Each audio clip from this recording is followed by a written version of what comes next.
आदरणीय बीजेपी के अध्यक्ष नड्डा साहब,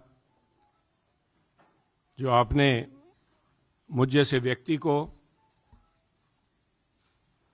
माननीय प्रधानमंत्री नरेंद्र मोदी जी, माननीय देश के गृह मंत्री अमित शाह जी,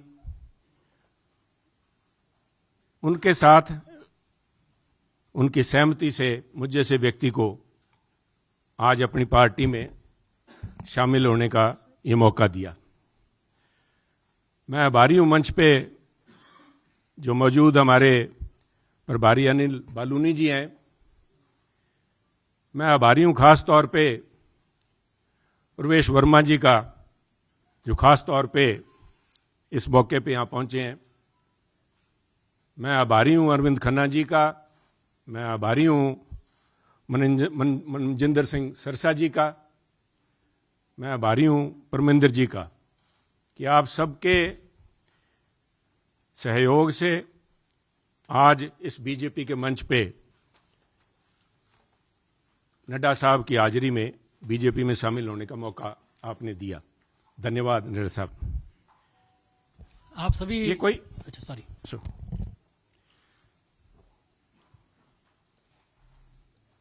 कोई आसान काम नहीं होता।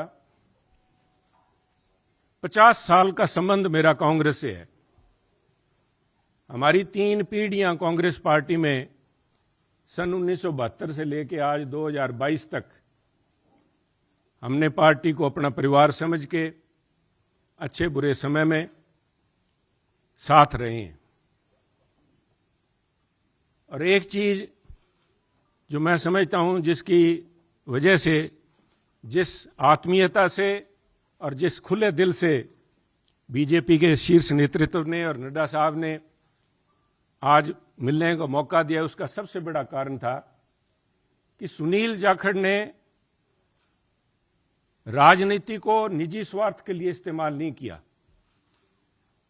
सुनील जाखड़ ने कभी तोड़ने का काम नहीं किया। हमने सभी हमेशा कोशिश की है, शायद सफलता ना मिली हो, जोड़ने का काम किया है।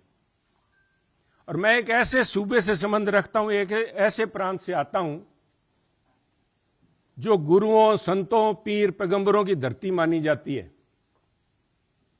अगर राष्ट्रीयता की बात, जैसे नड्डा साहब ने बार बार जिस बात को एम्फेसाइज किया है, आज अगर जहां देश की जरूरत राष्ट्रीयता की भावना की है, वहां अगर राष्ट्रीयता कहीं से चालू होती है, जिसे कहते हैं उर्स्प्रुंग, द बेसिक जेनेसिस राष्ट्रीयता, वो तभी पैदा होती है जब समाज में राष्ट्रीयता की भावना हो, एकजुटता की भावना हो। और पंजाब का मूल मंत्र ये रहा है, गुरु साहब ने, गुरु नानक देव जी ने सर्व साझीवालता की बात कब की थी? आज भी उस पर पहरा देने के लिए पंजाबी उसी तरह तत्पर खड़े हैं।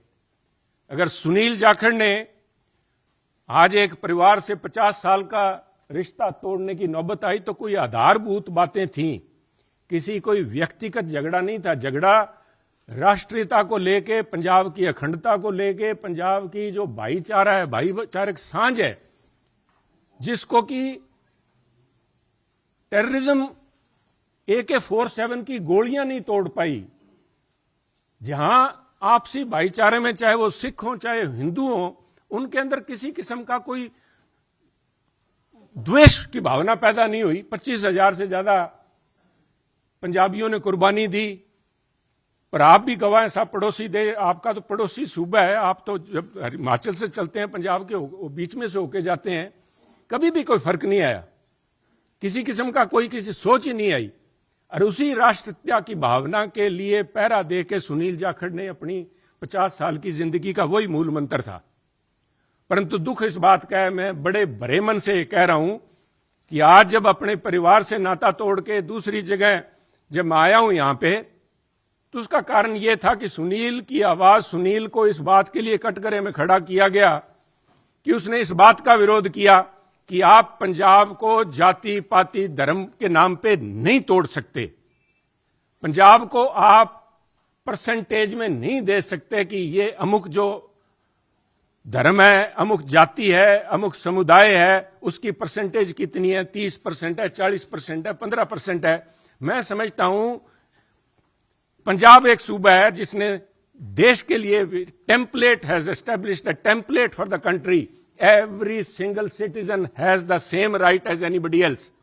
सबको बराबरी का, there is no second class citizen in Punjab. और इस भावना को लेके पंजाब अग्रणी सूबा रहा है, चाहे वो हमने देश की सीमाओं पे लड़ाई लड़ी है, चाहे देश के विकास में, हर सूबे प्रांत में पंजाब ने अपना नाम कमाया है। कुछ लोग बात करेंगे क्योंकि हुआ क्या, कोई एक व्यक्ति की बात नहीं है कि एक व्यक्ति ने बोल दिया और संबंध टूट गया।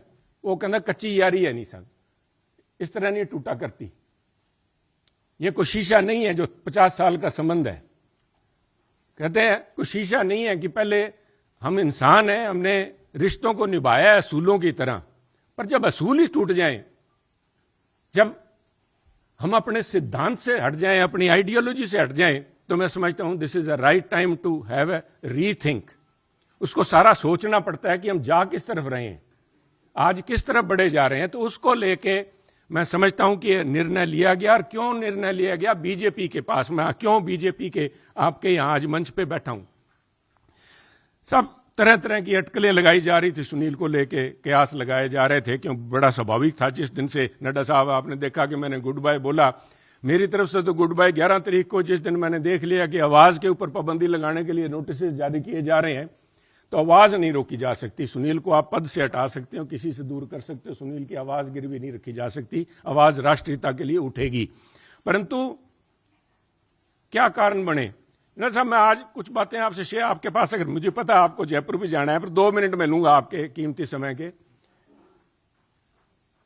पार्लियामेंट के अलावा मुझे 1.5 साल पार्लियामेंट में काम करने का मौका मिला सरसा जी, पर उसके बाद पार्लियामेंट से बाहर मेरी मुलाकात हुई माननीय प्रधानमंत्री से, जब वो पंजाब आए। करतारपुर कॉरिडोर एक बहुत लंबे समय की मांग, बलूनी जी, जो सारे सिख समुदाय की नहीं, पूरे पंजाबियों की, जो भी व्यक्ति पंजाब से प्रवेश जी जुड़ा हुआ, सबका था कि हमें करतारपुर साहब जाके हमें अपनी बात श्रद्धा नमन करने का, उसकी संभाल का, उस हमारे गुरु घर का हमें को मौका मिले। उस समय ये सौभाग्य था कि मुझे वहां पे प्रधानमंत्री जी के पास बैठ के गुरु का लंगर छकने का मौका मिला, उनसे बात करने का मौका मिला, उनकी भावनाएं समझी। वो तो एक मुलाकात थी, एक मुलाकात से 50 साल के संबंध नहीं टूटते। परंतु मेरा हमेशा ये भावना रही है कि पंजाब कुर्बानियां बहुत दी हैं, टेररिज्म के अंदर कुर्बानियां दी है, देश की रक्षा के लिए जब भी मौका पड़ा है, चाहे जब से धाड़वी पंजाब आने लगे हैं, चाहे उसके बाद पाकिस्तान हो, चाहे चाइना हो, हर पंजाबियों ने कुर्बानियां दी हैं। और उस कुर्बानियों को चलते मेरे एक मानना था हमेशा ही कि भी मौका लगा तो प्रयास करेंगे कि पंजाब को एक स्पेशल स्टेट का स्टेटस दिया जाए। नड्डा साहब, कागजों में तो अभी फॉर्मली नहीं दिया गया, कॉन्स्टिट्यूशनली तो नहीं दिया गया, बहुत सी मजबूरियां, सरकारों की वक्त की मजबूरियां होती हैं। परंतु मेरा मानना है कि व्यवहारिक तौर पे माननीय प्रधानमंत्री ने पंजाब को स्पेशल स्टेटस दे दिया। और उसका जीता जागता सबूत है जब माननीय प्रधानमंत्री ने लाल किले पे हिंद की चादर गुरु तेग बहादुर जी का 400वां प्रकाश दिवस मनाया, तो मैं समझता हूं कि उनके जो सबसे ज्यादा कट्टर विरोधी थे, उन्होंने भी अपने दिल में स्वीकार किया कि वो पंजाब की नब्ज समझ गए हैं। पंजाब की जो भावना है कि पंजाबी मिलजुल के मानस की जात सब एक को पहचानबे, कहां कश्मीर के पंडितों को लेके चाहे आज तक संघर्ष चल रहा है, कब गुरु साहब ने यहां पे इन मुगलों के पास आके अपनी कुर्बानी दी थी। और मैं समझता हूं उस भावना को नमन है, उस भावना को जितना भी कहें, चाहे बहुत से माननीय प्रधानमंत्री ने अपने कार्यकाल के दौरान बहुत से ऐसे काम किए हैं, पर एक पंजाबी के तौर पे मैं, शायद किसी को अच्छा ना लगे, मैं समझता हूं ये जो उनका एक कदम था, ये एक इज अ लैंडमार्क।